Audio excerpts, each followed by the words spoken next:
So obviously I grew up on a farm, about an hour and 15 minutes north of here. So I've always been intrigued by, fabrication and making things happen, that you can't see really.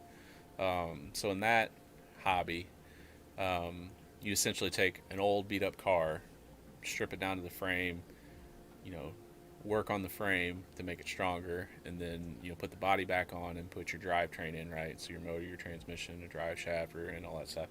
So just to give you an idea, I'll take like say a '97 Lincoln town car, and I'll put a Chevy engine and transmission and a Ford rear end in it.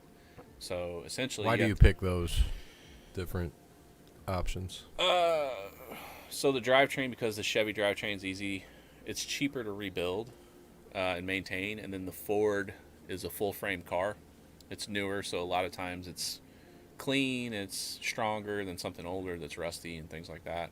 There are older cars that are better, obviously, but you want to pick a car that's in good shape, obviously, and you can upgrade, the suspension to make it stronger, things like that. So I've always been intrigued by being able to tear something all the way down and then put it back together and make it better. So in that hobby, that's essentially what it is. It's very expensive. It's kind of like dirt track racing or anything else. It's got a motor in it. You're gonna pay out the wazoo to be involved, but I mean, you get to build a car as strong as possible to the rule set and go out and hit somebody with it. How often does this What? happen, and where do they do it? So, well, they do it year round. Like there's some big show. There's a big show in Kansas every year that has a huge payout. Like the total money is like ungodly. I think it's over like 80 grand. And then there's one during the winter months down in Florida, they call it the Florida Nationals or something. So like you can even take a car down there when it's terrible weather. They kind of have them all over. They're real big in the Midwest, obviously. They have them in arenas out in Utah. Like they're in a legit arena. Um, Payouts are pretty good. Anybody can get in.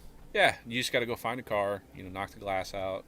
One So time? what are the rules, and how do you win? So there's different rule sets depending on what level you want to build the car. So there's anything from knock the glass out and run it all the way up to fully modified. So like a fucking tank.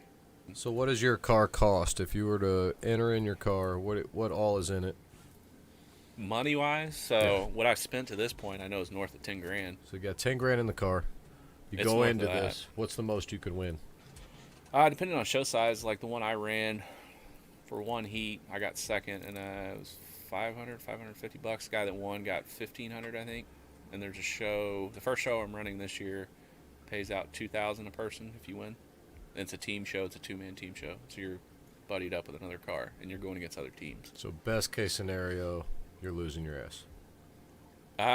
So yeah, I mean, you're not going to turn a profit Ever. possibly ever. I mean, there's our guys that are legit,